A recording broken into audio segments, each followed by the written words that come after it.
right, everybody, the hour of 6 o'clock having arrived and a quorum being present, I'd like to start the meeting of the Administration Public Works Committee of the City of Evanston. Our first item of business is approval of the minutes of the regular meeting of May 28th, 2019. Approval? Alderman Simmons moves approval. Alderman Braithwaite seconds. Are there any questions or objections? All in favor of approving the minutes of the May 28th, 2019 regular meeting of the Administration Public Works Committee, please vote aye. Aye. Any voting no? That passes 5-0. Our next item is public comment. So we will go in order of everyone who has signed up. We try and keep public comment to 20 minutes here in the Administration Public Works Committee, so if everyone could please be mindful.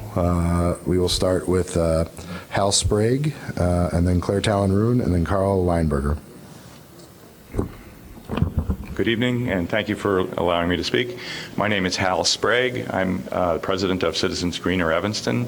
I'm here to talk about the alley improvement. I think it's item A4 on your agenda, and it's a topic that's relatively new to me. I understand that the project has been worked on for several years. The issue that we have dealing with it at Citizens Greener Evanston is that our goal is to help the city implement the Climate Action and Resilience Plan over the next several years, and that's something we have been working with the city on. We hope to continue doing that. Mr. Stonebeck and I have worked before. Kumar, we work closely with them. The idea that we would, and I know that there's been a proposal to make sure that there's input on the design of these projects, and in this case to not have a vote on it tonight so that some of that input can take place.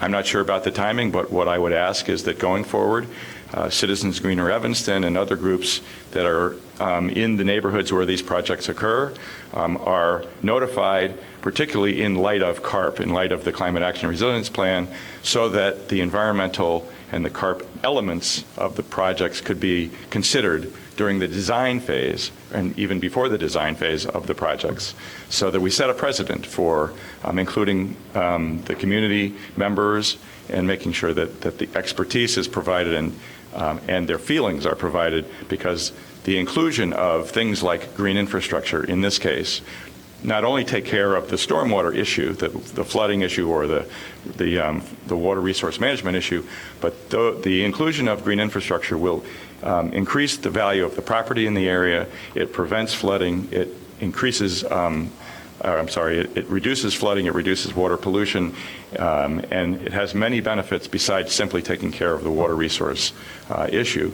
So, as I say, I would like for there to be a close connection. I hope that we continue the relationship and making sure that these projects are at the design phase are taken care of or discussed with community input. And so that's my comment. Thank you very much. Thank you, Mr. Sprague. Next up is Claire Talon-Roon, then Carl Weinberger, then Matt Rooney.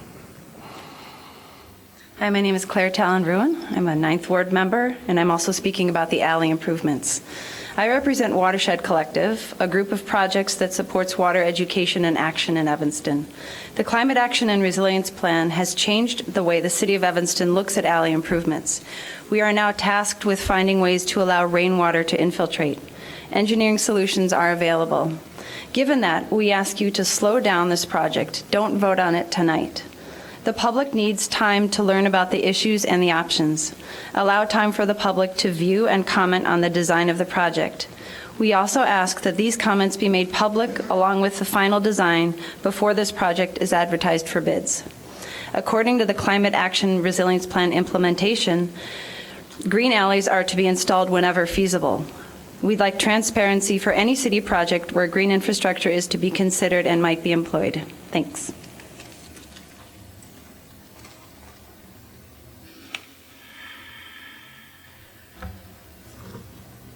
Good evening, Alderman. My name is Carl Weinberger. I'm the president of the Canal Shores Board of Directors. I want to talk with you briefly tonight about the benefits of Canal Shores to the city of Evanston. As some of you may know, Canal Shores is 82 acres of open green space that benefits the city of Evanston at no cost to the taxpayers. Over approximately one-half of our users of this green space are from the city of Evanston. And the proposed job program and golf instruction program for underprivileged youth will benefit the city of Evanston. We have three themes at Canal Shores. It's golf, ecology, and community. I'm just going to spend just a little brief amount of time on each of those. In terms of golf, we have one of the lowest greens fees of all the golf courses in the Chicago area. We are lower than Jackson Park.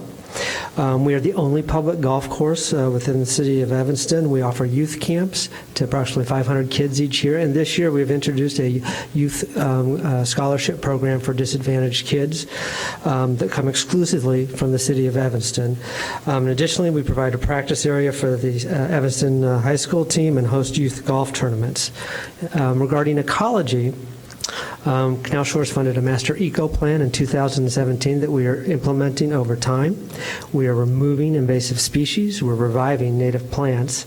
We've identified high-value trees and shrubs and have a bird watching program. And we've been certified as an Audubon Cooperative Sanctuary. And just last year, excuse me, we won the Silver Ribbon Award from the Friends of the Chicago River for our ecological efforts. And then last, talk about community. Canal Shores is much more than a golf course. We have dog walkers, joggers, cross-country runners, and skiers. Much of the time, Canal Shores functions as a park for City of Evanston residents. We host charity events like the Murray Brothers fundraiser for first responders. We are the location for the Space Concerts last year, which some of you may remember. We had Mavis Staples and Indigo Girls, and it was a sold-out show that very much benefited City of Evanston residents. We provide a home to City of Evanston's only American Legion, which serves our veterans. And we also host a variety of community groups at our facilities, both in terms of meetings and service projects, Cub Scouts and the like. So with that, I would ask you that you approve this proposal, which is item A9 on the agenda, and I'm happy to ask or answer any of your questions. Thank you for your time. Next up is Matt Rooney. Good evening. My name is Matt Rooney. I'm a 7th Ward resident, and I'm on the board of Canal Shores also. I should say we have 4 people that are going to talk about this A9 number. We divided up the questions we thought you were most interested in hearing answered. And so my question is, why is Canal Shores not putting up any money up front in this settlement? There's 2 reasons that we're not. First of all, is we're in a very precarious cash position. When we looked at this last week, at the end of last week, and looked over our situation, we have a line of credit that we're still drawn on, even though we're in the middle of the start of the golf season, I should say, and putting that money, which by the way has to be paid in August, and putting that money aside, the rest of the money we have in the bank is not enough to pay the 2 payrolls we have in June. I recognize, of course, money's starting to come in because people are playing golf, but that's dependent on the weather, and you don't know how much revenue we're going to have. We also obviously have other expenses each month, and there's always the possibility of some bad extraordinary expense that we have to meet. So though I believe that the settlement was set up in the way it was by the Corporation Council and the mayor, because they know those things, and they recognize that we don't have any cash reserve, we don't have any surplus money we could help at in the beginning. But the second reason is more important as to why it's structured this way. If you look at our audited financial statements from last year, which the city has, the Corporation Council has, we made about a little over $600,000. We brought in revenues of a little over $600,000 last year, and every penny of that goes back into the golf course. If you look at the financials, you'll see that we only get about 60% of our income from golf. We raised a bit over $100,000 of donations, and that contributed 17% of our income. The parking on the course was the next highest number, a bit under 100, and that's 15%. And then events like the Space Concert contributes 8%. So that's how our situation looked at the beginning of this year. And when we did our budget planning, we said, okay, let's set up a budget for this year along the same kind of lines. And so we had a contract already for parking for $90,000, and we were working with Space to set up these concerts. And so we have a budget of roughly the same size, in which what's happened when we found out the Metropolitan Water Reclamation District did not agree with our interpretation of the lease and your interpretation of the lease, we now have a $100,000 hole in our budget. We are committed to raising that money. We've already started trying to do it, but that's a second hole, and that's another way of thinking this in terms of we don't have money to contribute right now, because if somebody says we should have been putting up money up front, that's a deeper hole we're going to have to dig ourselves out of.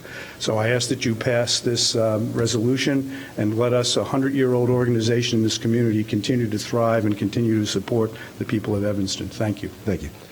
Next up is Chris Kerry, then Wendy Pollock. Good evening. I'm Chris Kerry. I'm the immediate past president of Canal Shores.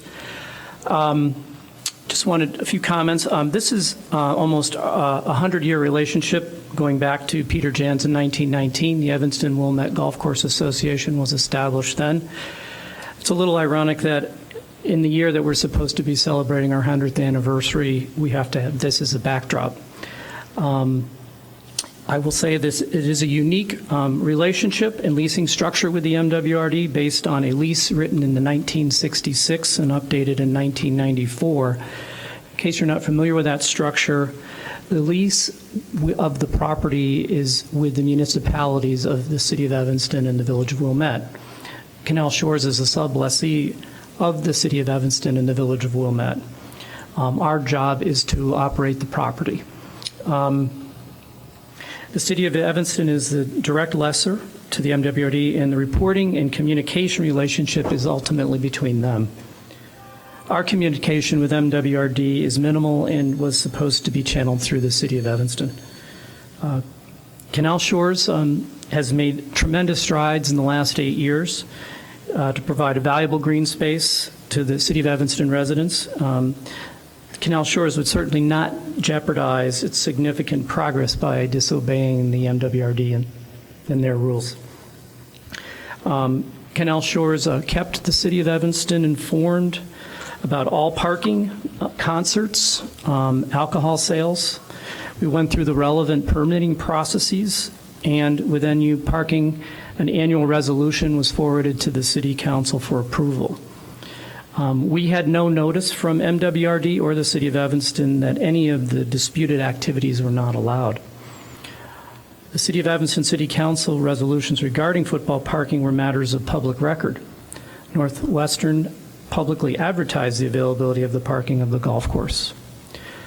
Though MWRD only allowed formal communications from the City of Evanston as its tenant, I'm told in 2014 or 2015 that Canal Shores did inform MWRD's executive director of the parking on fairways in a discussion on how to calculate revenues and revenue sharing with MWRD. MWRD only allowed its own interpretation of the leasing statute, and leases take liberties when that aren't justified. But there's a risk and expense for the City of Evanston to take a legal strategy that invites litigation. Well, this proposal entails Canal Shores paying back all but $10,000 of the amount MWRD is demanding. MWRD's demands and default letter were addressed to the City of Evanston as MWRD's tenant. The City of Evanston is on the hook, and Canal Shores doesn't have the financial capacity to cure the default without this proposal. The amount the City of Evanston is paying is not a gift or a grant. Canal Shores is paying it back. And I'd just like to remind you, we are the same organization that worked with the City of Evanston when we took over after the last group, and we were the ones that paid back the unpaid water bills ahead of schedule. So I ask for your support. Thank you. Thank you. Wendy Pollock. Hi, good evening. I'm with the Environment Board, and just very, very briefly want to go back to A4, which earlier speakers spoke about, and asked if you could consider delaying action on this item tonight so that there's more time to think about how it can support the implementation of the Climate Action Plan. As you know, the Environment Board has urged you to make implementation a priority, and stormwater management is an important part of the resilience section of the plan, including green infrastructure in places like parking lots and alleys. So it seems as if we're going to be spending new money on infrastructure. It's an ideal opportunity, and there may even be other funding sources available to help supplement it. So if we can just slow it down a little bit, I think we could take advantage of the opportunity. So thank you. Thank you. Commissioner Debra Shore.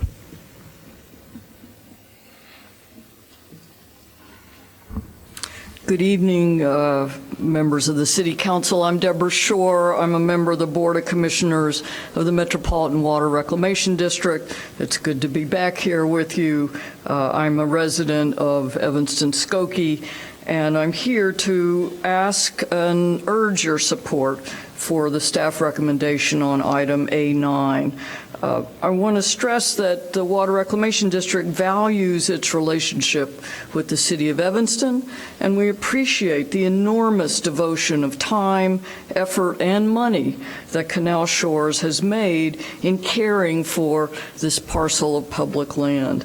We want to work together to reach a resolution, and sometimes that involves compromise.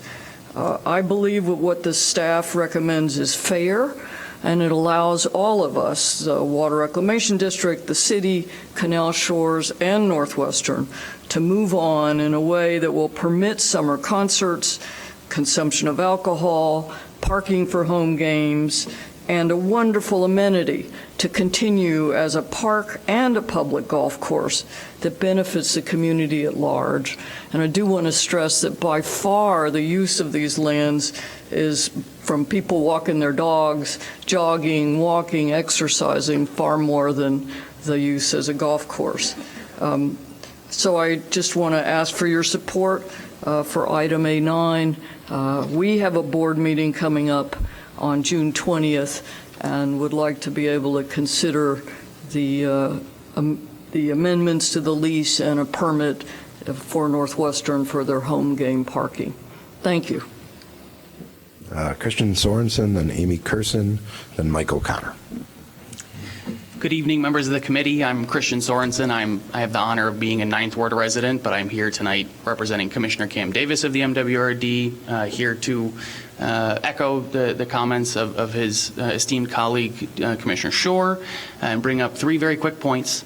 The resolution in front of you represents a delicately negotiated solution to a city default, where each party concerned gives up a lot to ensure healthy relationships moving forward.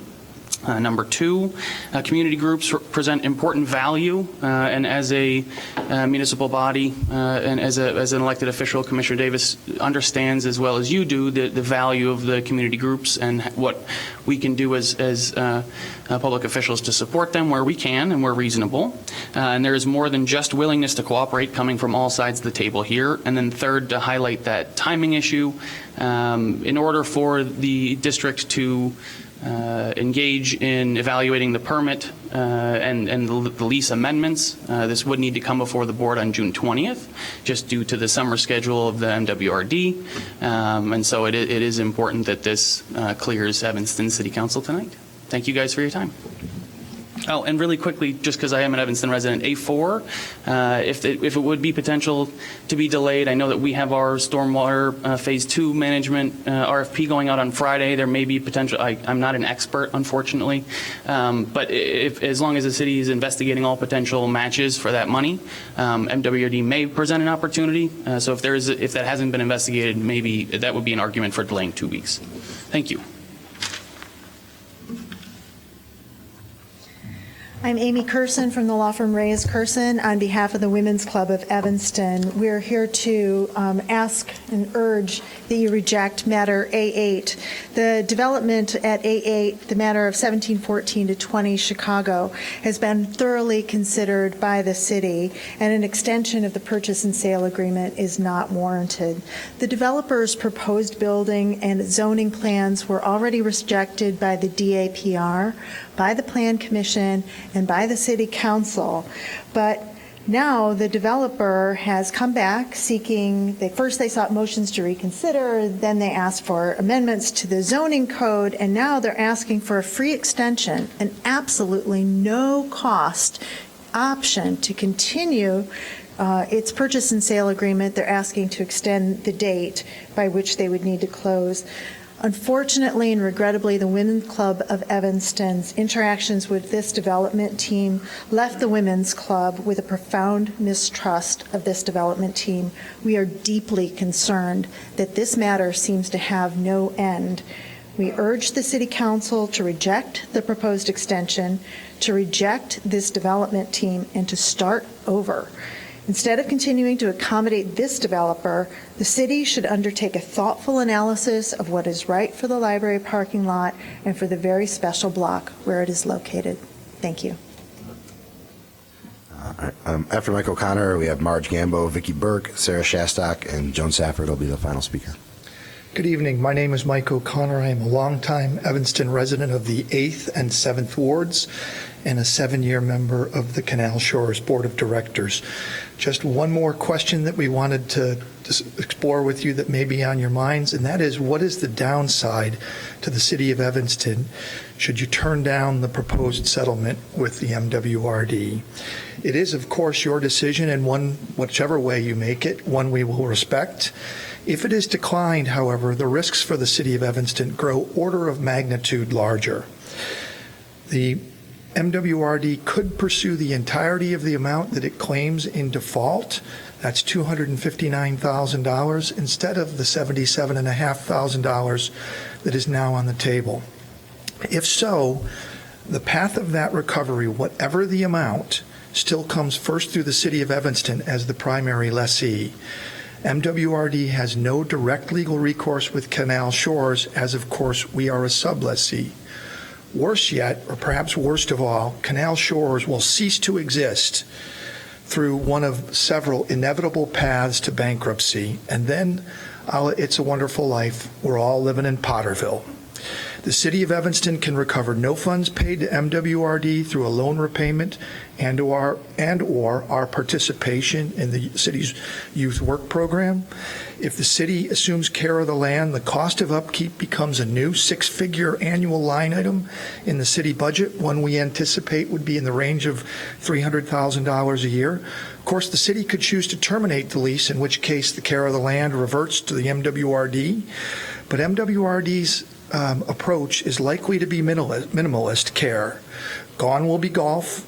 Gone will be, which is the highest order of use of these 82 acres. Gone will be the youth education and employment. Gone will be the expanding special events like the Out of Space concerts. Gone will be the ecological restoration plan that's currently in fight. Gone and disaffected will be the Legion of Citizen Volunteers, who also serve not just a nonprofit, but actually function as a non-governmental organization or NGO in our community. Please help to prevent an Evanston without a Canal Shores. Thank you.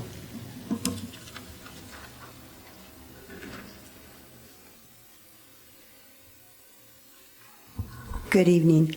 My name is Marge Jambo, and I am a resident of Ward 3. I am also a board member of the Women's Club of Evanston, the House being my main focus this year. Tonight is actually our first board meeting, but I am here representing the Women's Club Board to once again state our continued opposition to the project A8, or the development as it stands of the library parking lot. We feel it is the wrong project for that space, a feeling that is shared by many of our neighboring property owners. So I would hope you would vote no on the recommendation to extend for a third time. Thank you so much.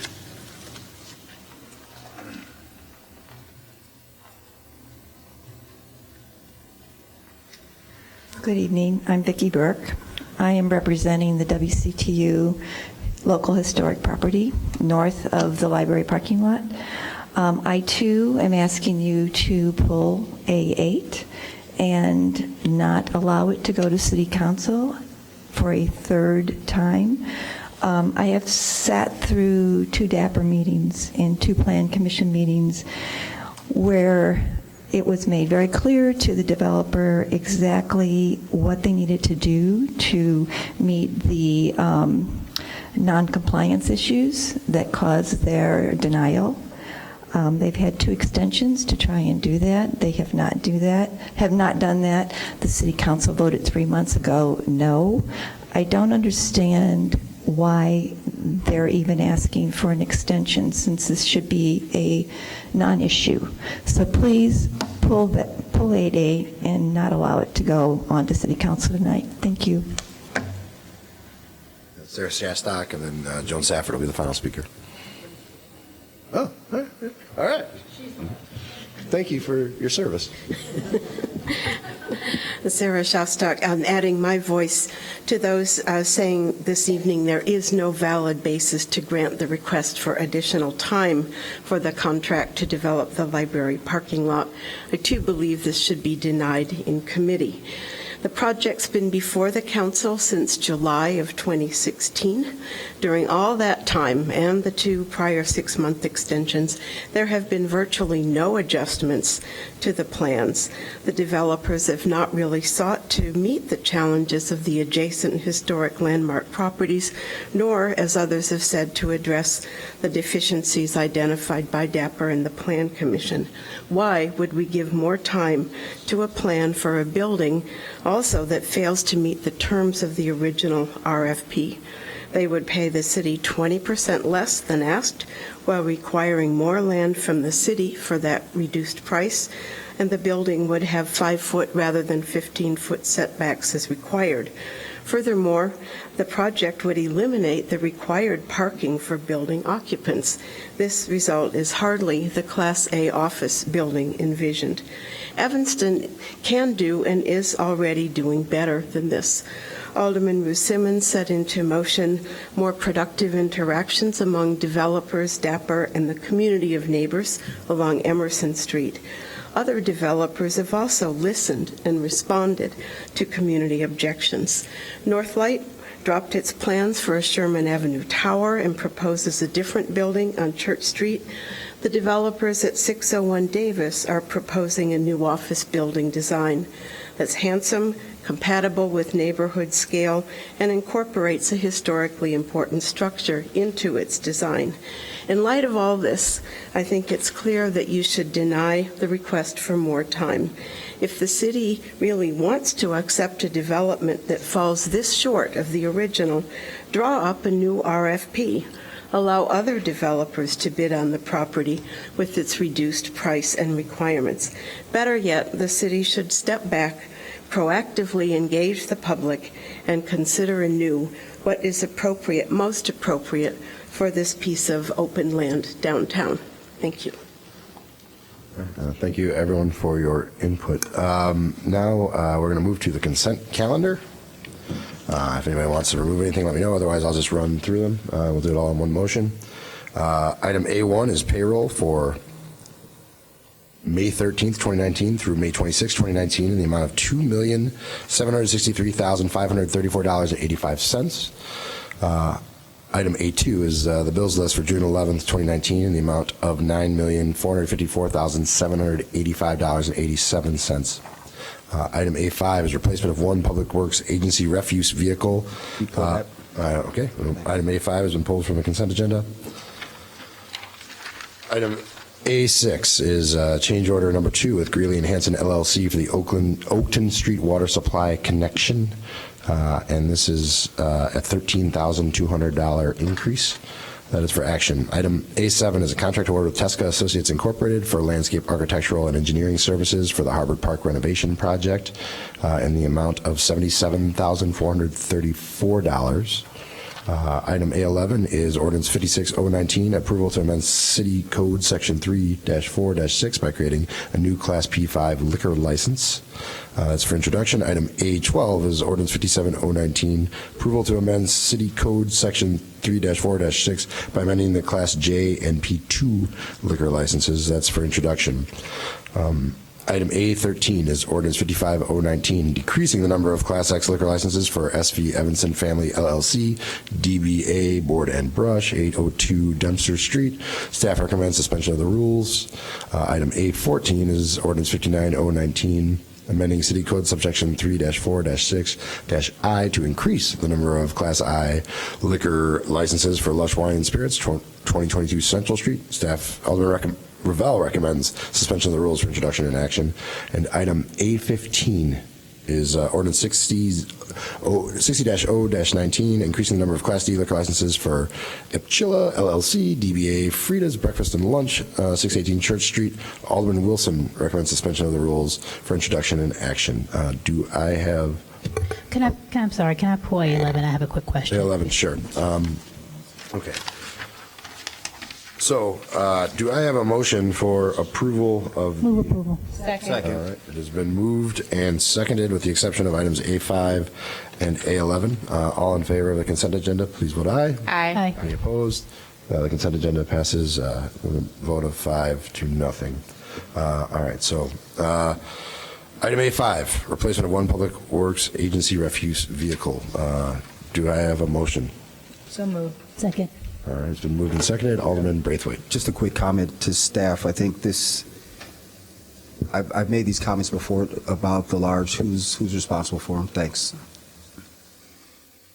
And so unless I missed it, in terms of the placement of the vehicle, you know, it isn't an accident, so I wouldn't suspect that there's a picture, but there's nothing that indicates the age of the vehicle, the number of miles. I mean, you talked about the benefits of the other one, but just a little bit more information to help me to understand and the members of the committee why we're replacing it. Sure thing. Thank you. Chairman, members of the committee, Assistant City Manager, Sean Cholick, Facilities and Fleet Manager. We do have some information in the memo for the vehicle. It's a 2008 vehicle. It's had over 250 service visits, and we have spent $409,000 in repairs, both in-house and through vendors. That's what I was looking for. Thank you. Great. What page? Let's see. 92. Thank you. Thank you. All right, so seeing no more lights, all in favor of the replacement of one public works agency refuse vehicle, vote aye. Aye. Any opposed? That passes 5-0. All right, item A11, Alderman Fleming. Yeah, can I just have a little clarity here? So the P5, I guess I have some questions with the hours. I know one of these will be in my ward, and it's also near a residential section. So the hours that are listed has an asterisk and said, the hour limitation in this section only applies when the P5 license holder is open to the public and serving liquor. So my question is, what are the hours when they're just manufacturing and not? I think first we should move approval. Oh, sorry. Alderman Fleming. Move approval? Okay. Second. All right, it's been moved and seconded. Alderman Fleming. Okay, so who is the staff who can answer my question regarding hours for this P5? Chairman, members of the committee, Assistant City Attorney DeBose. Alderman Fleming, the way that chart is set out in the code only refers to stores or restaurants where individuals would be coming in and out. So we thought it was appropriate to note that exception, since any P5 licensee will not be able to serve the public or provide retail sales to any members of the public under state law. All right, I don't get it. Okay, so we are extending this P5 so that the manufacturers can produce more alcohol. That's correct. Okay, so what are the hours that they could do that? They would be restricted by the normal light manufacturer zoning requirements. I don't have those in front of me, but I can get those for you. Okay, yes, I would like to know what those are, just because, as it states here, it's pretty late. And so the one that I'm thinking of in my ward is across the street from residents. Assuming it doesn't make a ton of noise, I still would like to know that they have a closing time. Oh, sure. Absolutely. Thank you. Alderman Rainey. What is this? Where is this? Item A11. I know it's 11, but where is it? What's the location? Who is it? Oh, this is yeah, right. So where? Cluster and I know. Oh, this is over at the Ice House. Yeah. That's We should correct. say that. We should say that. Not everybody is an insider who knows these things. There's no mention of where this is. Alderman Rainey, this license class is written for anyone who wants to manufacture. Okay. It's not written for one individual company. You bet. But how many individuals are there? There are only one. Right. We should say where it is. Okay. Yeah. I mean, when we have 54 and we're issuing the 55th license, we don't have to do that. But even so, maybe even when we're issuing, I've noticed that most of the time, we will say this is for such and such, at 555, Oakton or something. But this is a big deal. We might want to say where the location is. Yes, just to be clear, if a manufacturer wants to come and apply for a license, they're going to have to submit an application, and the ordinance process they'll have to come back in front of you to be granted the ordinance. This is just establishing the class. I know, but it would be interesting to others to give a little history, maybe. I mean, just to, what is our favorite word? Starts with a T. Transparency. This is why would we do this if we didn't have a subject? It would just be a good idea. I mean, this is like a historical event. Our distiller wants to expand. Let's just say who it is. We can include that information in future packages. Sometimes I feel like a dentist. All right, so item 11 having been moved and seconded and seeing no more lights, all in favor? Aye. Aye. Any opposed? All right, that passes 5-0. All right, so now moving on to items for consideration. Alderman Braithwaite, could you please take item A3? Mr. Chairman, I'd like to move item A3, BMO Amazon credit card activity ending up April 25th in dollar amount of $4,752.49. Second. All right, is there any discussion? Seeing no lights, all in favor? Aye. And then I abstain, so that passes on a vote of 4-0 to 1. Item A4, Alderman Braithwaite, why don't you take that one? Sure, it's the contract award with Capital Cement Company, Inc. for the 2019 alley improvements, Contract A. And staff recommends City Council authorize City Manager to execute the contract for the 2019 alley improvement contracts. That's coming out of the waste transfer funds in the dollar amount of $600,000, $49,604.50. All right. Second. All right, it's been moved by Alderman Braithwaite, seconded by Alderman Fleming. Alderman Ruth Simmons. Yes, thank you. Before I address the environmental concerns that are brought up, there is a concern on the selected alleys. So I know when we initially, and I spoke to Alderman Braithwaite briefly, we didn't have a chance to really talk in detail, but originally we had selected alleys that were in the impact area, which included the 2nd and the 5th Ward. And the high priority alley that was in the 5th Ward is unable to be completed this year because of substantial infrastructure needs. And with that, we are not going ahead with that alley, but it looks that now we're going with all 2nd Ward alleys. And so I have a concern there, and I'm confident that we can agree on doing improvements equally in the 2nd and 5th Ward, and we can look at the map. So I don't know if we want to do that now or Director Stoneback. And so I certainly want to make sure that the investment is equally shared in the area of impact. And it may have gotten by me. You may have said that it was only going to be in the 2nd Ward, but that's certainly my bad. I'm not okay with that. So if we could make some adjustments there, and then I have some concerns about the environmental. Good evening, Dave Stoneback, Public Works Agency Director. So on May 18th, I'm sorry, I have the wrong date here. On February 18th, 2019, staff brought a recommendation to the City Council for the expenditure of the waste transfer station funds, and at that time we listed which alleys we were proposing to do in 2019 and which alleys in 2020.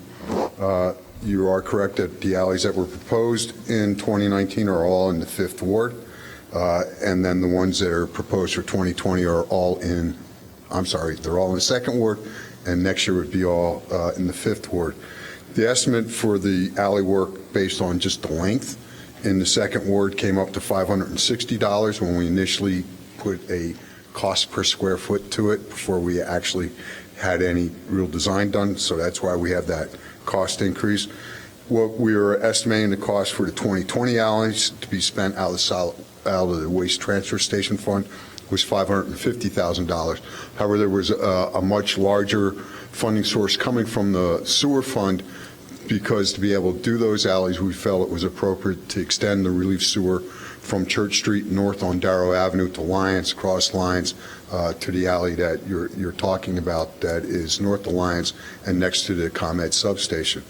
Another reason that we couldn't do that alley this year is the city currently only owns 8 feet of that alley. So that's all we own, and you cannot make an improved alley with only 8 feet. So we've begun negotiations with ComEd to get a lease or to get the property next to their substation to be able to put in a full-width alley. So until we have that agreement in place, which we hope to have by the end of this year, we can't really construct an alley when it's only 8 foot wide. You need about at least 9 inches to put the forms in. So Got it. So we moved past not doing that alley, but what about alleys 4, 5, and 6? Well, 4 is the alley we're talking about. 5 and 6 would be alleys that, when we construct them, we would put the sewer system in that would connect to the relief sewer. And so the relief sewer, there isn't a funding program this year, sewer fund, to extend the relief sewer this year. When we extend the relief sewer, we're going to wind up repaving the whole width of the street as well, on Darrow, I believe it is. So there's a lot of funding involved with all this, that to do those 2 shorter alleys this year without having the relief sewer in place to hook up to would not be a wise decision, in my opinion. And that's what we discussed and why we deferred all those alleys, so that they could be done collectively when the relief sewer was installed and we had a place for the drainage to go.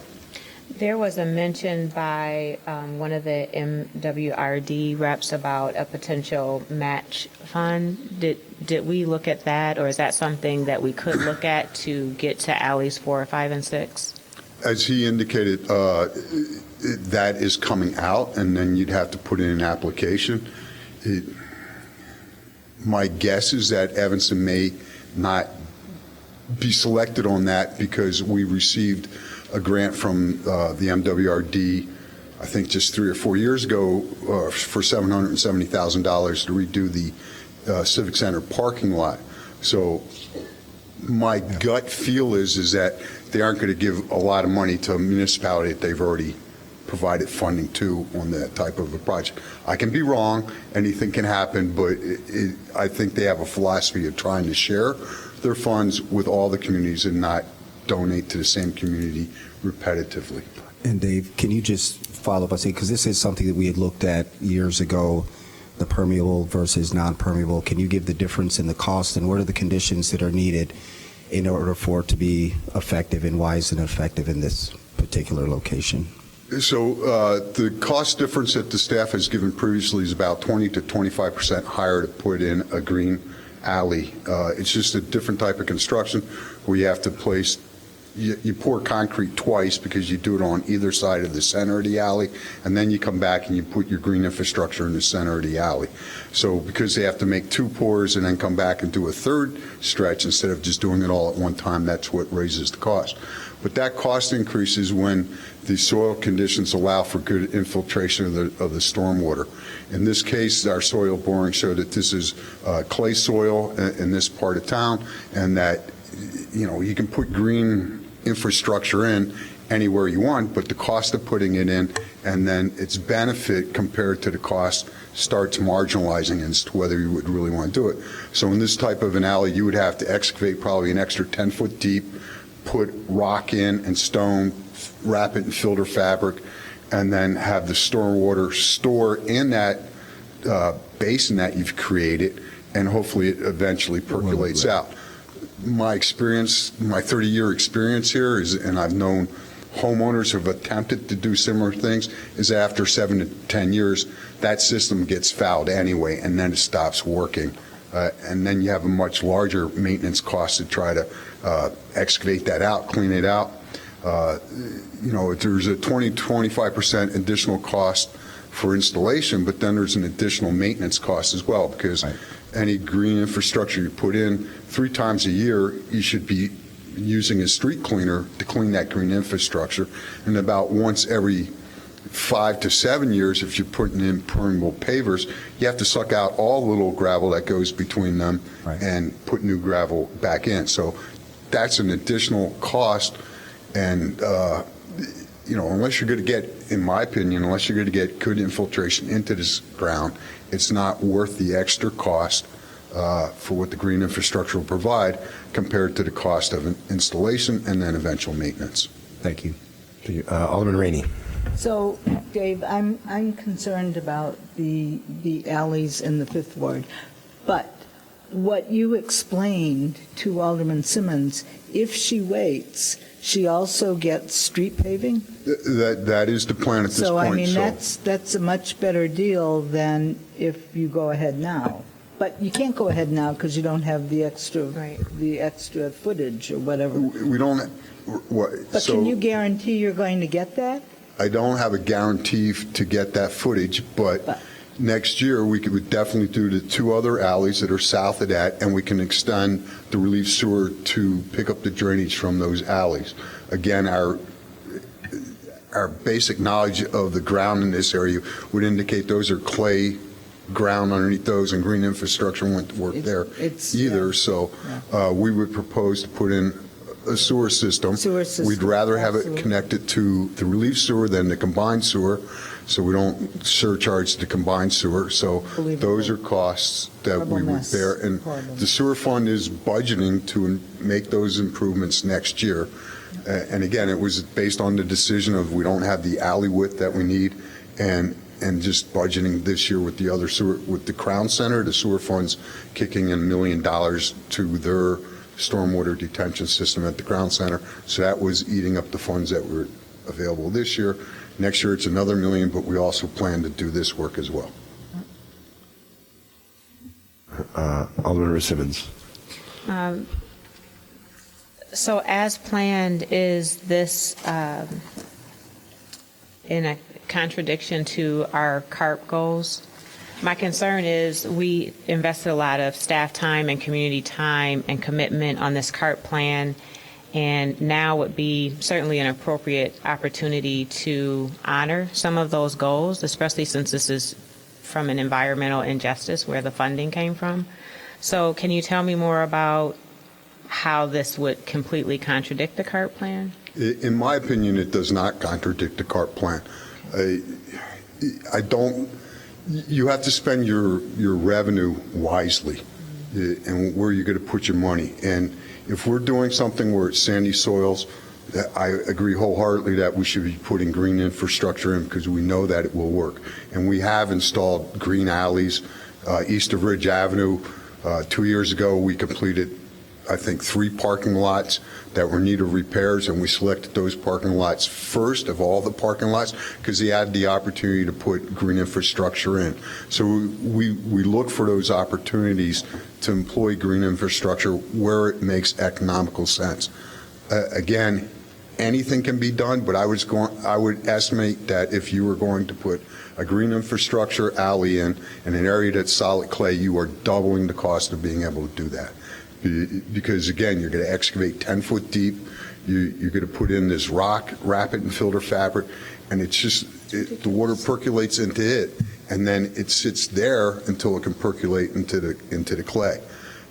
The clay just doesn't accept stormwater that well. I mean, that's why we have standing water in people's backyards at this point in time.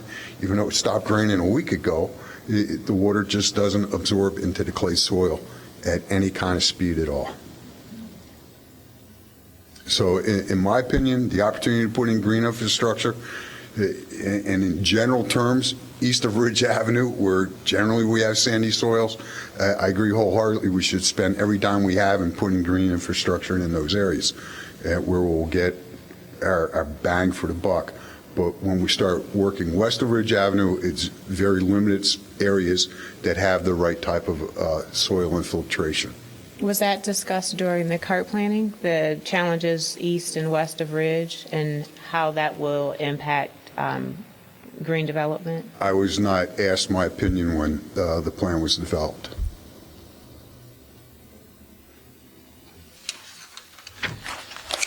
So the remaining alleys that have been identified, there's no question that they would be the alleys to be improved moving forward? That is the direction of the City Council based on the February 18th memo in which it was approved for the funding of the waste transfer station funds. Again, our biggest challenge will be able to get the easement or property from ComEd adjacent to their substation to be able to improve alley number 4, which is the long one from Line Street to Church Street, not Church Street, to Emerson Street. Again, the city only owns 8 feet of that, and without it, more than that width is being used as an alley, but that property is actually owned by ComEd. So we have to work out a deal with them. I've already been in contact with Carlos Caballero to discuss obtaining the easement, and they're working on it as well as we are working on it at this point in time. So I'd like to ask that moving forward, you and the Sustainability Department are working together on these matters, because I'm having an expert opinion from one department and one from another, and I'm not the expert in either of these. So, well, I believe that Kumar Jensen has the same understanding I do about the ability of providing green infrastructure in soils that don't really allow for good percolation, infiltration of stormwater. is he here? I don't believe so. No. Okay. Okay. Alderman Rainey. Not only that, but it's really disruptive when we've had these funds that are very special funds, and then the environment group comes up and interjects itself into something. I mean, these community groups have been working with these funds for years, desperately trying to spend them, and here we have a way to spend them. And I mean, I can imagine if the group had been here, because there's a group that is very interested in spending And these they're funds. asking that we hold it. But not the people who live in the neighborhoods. Yes. Yeah. Yes. Well, those people. I mean, they're always writing to us and calling us about, so. I mean, if they don't want them spent, then let's. That's put not in it. the bank. I mean, it's not that they don't want it spent, but they also spent a good amount of time working on environmental goals, so that the environmental goals are also honored as well as the infrastructure improvements. Right. So it's not But just. It's economically unsound. I'm hearing that now. Right. Yeah. But not just if they don't want to spend, put it in the bank. It's not that simple. They have a right to get the answers, and I think I have them tonight. So thank you. You're welcome. And just one last thing I want to say is that the alleys that we are proposing for this year are just east of Dodge Avenue, a half a block east of Dodge Avenue, from Church Street to a half a block south of Davis Street. And our whole goal is to install those alleys while the school is out of session during the summer. So a delay in this project would impact our schedule, and we just don't want to cause traffic congestions by working in those alleys while the school's in session. So we started working on this as soon as City Council approved the funding source in February. We began our design and getting it out. That's why this is contract A, because we will have another alley contract coming out, but we expedited these to be able to meet that construction schedule. Thank you. All right, we've had a full discussion of agenda item 8.4. It's been moved and seconded. All in favor? Aye. Okay. All in favor, please vote aye. Aye. Well, no, I don't need to wait. I guess I'm not as familiar with it, so I don't, I would defer to the other, it's not my ward. I don't really know the particulars of the alley, so I really just wanted to support whatever the aldermen want to do in their ward. So I'm happy to be aye, but I want to respect that they have worked on this much longer and know the needs more than I do.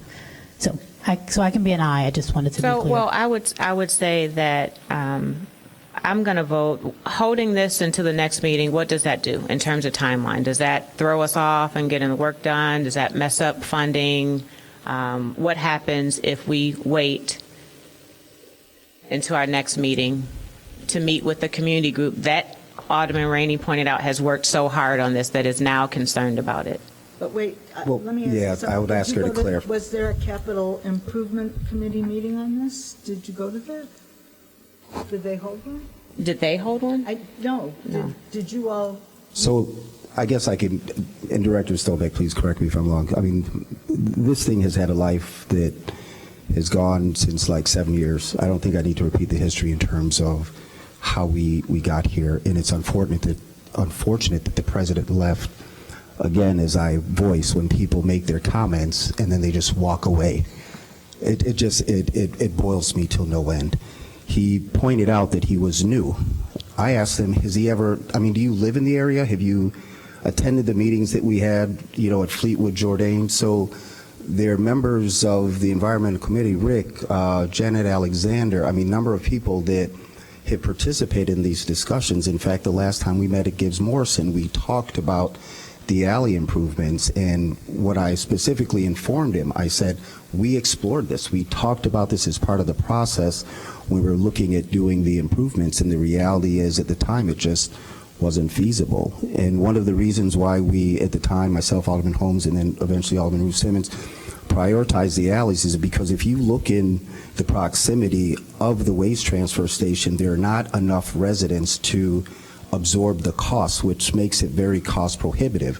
So not only are you providing additional burden, but you just heard the experts say that it isn't feasible, it costs more, and then several years later, you got to do it all over again. So it just, more so for the public, because we've just had the conversation here, you can't apply it in this particular location. And I'm a big environmental fan. I'm just like, it's just not cost effective to do it in this particular neighborhood. So I'm not really sure what the hold would do, but in leading up to this point, there is the timeline that the kids are only out of school, students are out of school for 2 months, and then it does, anyone who's had an alley paved in their area know that you cannot use the alley. It impacts parking. For those that rely on street cleaning in that area, you can't access your garages for a period of time. So I would respectfully ask, I think Alderman Simmons made the point of clarifying that the 2 alleys are going to be done next year when we have the funds to provide the infrastructure repairs that are needed. So again, I would ask that it's not held and that we move forward with the project. Alderman Ruth Simmons and Alderman Fleming. Thank you. So I'm not being influenced by any invested resident. I didn't have the pleasure of speaking with the new president. I didn't know they had a new president. I am speaking on behalf of Fifth Ward residents that are concerned about environmental matters and improvements in the ward. And I would like us, I think that everybody here is reasonable, if we can give them the opportunity to see where the cost doesn't outweigh the benefit.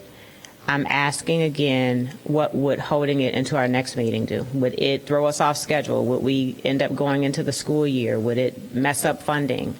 Would it be? It would not mess up funding. That solid waste transfer funding is available. My fear is that it potentially could go into where the work is not completed when the school year begins.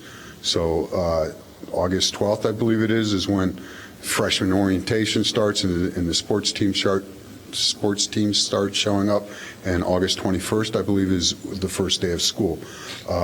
If we wait until June 24th until we award, it generally takes 2 to 3 weeks to actually get an executed contract, and then the contractor has to submit submittals for us to approve. So construction generally doesn't start until at least 4 to 5 weeks after it's approved at council. So if you wait until June 24th, they're going to start right around the beginning of August. And whether they can complete, I don't think they complete the work within that time frame and not impact some of the dates of the school. Got it. So with that said, it's more responsible to move forward. I just want to ask that you are working closely with Kumar, and that we do more outreach to the community when we have improvements, and that we don't just this was a 7-year discussion, and there's always opportunity to change and make improvements, and we wouldn't have a lot of the issues that we have now if we just didn't, by default, continue with the same action plan. So I'm all for revisiting action plans, but in this case, based on all the information, it makes the most sense to move forward, so I support it. Alderman Fleming. I just had a quick suggestion for as we are moving forward, particularly about the CARP thing. If maybe that can just be something that's put into the memo. If there's something, a project that's a CARP recommended new practice that we can just put in the memo, CARP was visited and it doesn't apply for XYZ reasons, because that would at least give us some information. I don't think any of us have memorized the CARP plan, and so if people are coming forward saying they worked on CARP and it's supposed to be X, Y, and Z, you as a staff, if you could just throw a line in there to let us know why, like in this situation, the cost and all that, why we didn't follow maybe a CARP recommendation, that would just give us more information. Okay, and this group that is speaking here tonight, I have talked with them. I've been to some of their meetings. It is a relatively new group. This is the first time in my 30 years that I've ever had a citizen group ask to have knowledge about sewer work. So I'm okay with changing practices, and if there's an organization that wants to hear about what we're planning on doing, I'll be glad to communicate that. We had the flood and pollution control during the relief sewer projects. There was an oversight then. But until this group formed, which I think just formed within the past year, there hasn't been a citizen body asking about stormwater improvements and green infrastructure improvements. So I'm more than willing to meet with them and review projects as we move forward. Thank you, Director. All right, let's do the part where we vote. So item A4, having been moved and seconded, all in favor of approving the contract award with Capital Cement Company, Inc. for the 2019 alley improvements contract A, vote aye. Aye. Any opposed? All right, that passes 5-0. Our next item is item A8, Resolution 59R19, amendment to the purchase and sale agreement for the city-owned real property located at 1714 to 1720 Chicago Avenue to Chicago Avenue Partners, LLC. I'm going to note that there is a Scrivener's error, and the approval period actually expires June 12th, not June 30th as written here. Is there a motion? Is there a second? Second. Okay, moved by Alderman Braithwaite, seconded by Alderman Fleming. Is there any discussion? All right, seeing none. All in favor of Resolution 59R19, vote aye. Aye. One, and I'm opposed, so it passes 4-1. All right, item A9, Alderman Rue Simmons. A9, Resolution 60R19, authorizing city manager to amend the lease agreement with Metropolitan Water Reclamation District of Greater Chicago to permit alcohol sale and consumption and to permit concerts and festivals on the golf course property, consent to a permit for Northwestern football parking and tailgating events for 2019 season, and issue payment to MWRD for alleged unauthorized uses. This is for action. Second. All right. It's been moved by Alderman Richmond, seconded by Alderman Braithwaite. Alderman Fleming. Yeah, I just have a quick statement, or not statement, but so I appreciate all the information that I received. This was, I talked to our staff, talked to MWRD, and I understand the particulars at risk here. And while I don't want any of that to stop, I do have a hard time explaining to the taxpayers and my resident why we are loaning a nonprofit this funds. Again, I understand it's complicated. I am a bit frustrated that I'm not sure where the ball dropped here, that MWRD did not know or understand that we were parking the cars there, that our city staff, whatever happened with the lease situation, I know you all had some change over in your board as well.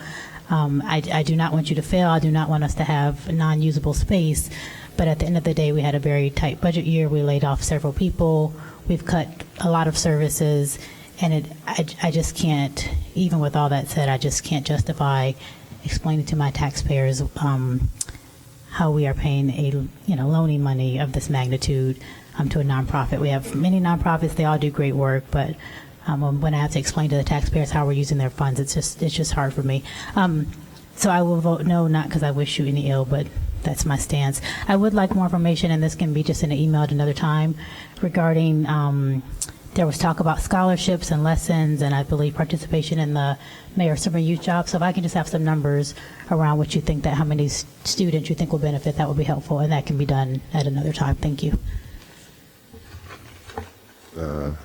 Seeing no more lights, all in favor of resolution 60R19, vote aye.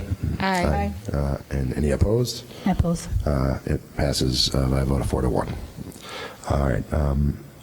Alderman Rainey, will you please do item A10? A10.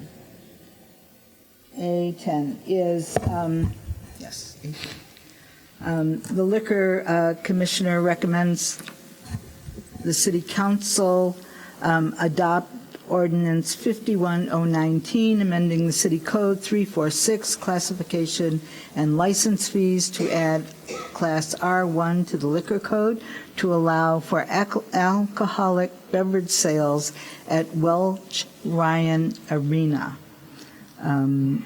This ordinance creates a new license class that permits the sale of alcohol at the arena, and it only permits the sale of alcohol and no other venue, alcohol at the arena and no other venue. Move approval. Second. It's been moved by Alderman Rainey, seconded by Alderman Ruth Simmons. Alderman Fleming. Yeah, I have a quick question for Corporation Counsel. What is the current liquor license that allows a sale of liquor at the football stadium? Alderman Fleming, there is not one. So they don't sell liquor at this football stadium? Not to the public. They may have a catering license where they could sell in a club, but this would allow sales to the general ticketed public. Okay, thank you. I've got a question for staff. Hugh, I don't know if this is you. What's the potential revenue advantage to the city of Evanston? Is there anybody here who can answer that? And that's probably not your... We can get that information for you fairly quickly. Okay. And even if it's just arranged, I'd appreciate it. All right. So item A10 having been moved and seconded and discussed. All in favor? Aye. And then I'm opposed. So that passes a vote of 4 to 1. Are there any items for discussion? A communication. There are not. Are there any communications? Alderman Fleming. Yeah, I would just, Dave mentioned the standing water that a lot of people are experiencing in their backyards. I know I've had some phone calls. Can I just ask staff if they can, Dave had some explanation as to why that happens, and I'm not going to retain that. So if staff can maybe just write something very quickly that we can get online or get to citizens regarding why the water is pooling. I mean, I know we've had a lot of rain, but aside from that, kind of what the city responsibility is. I think there's been confusion whether we're responsible for that, homeowners. So if we can just get a document clarifying that for the public to know, that would be great. Sure. All right. Is there a motion for adjournment? Second. It's been moved and seconded. I believe that planning and development will start at 7:15. Chairman Revelle, does that sound good? 3 minutes. 5 minutes from now, 7:19. Thank you.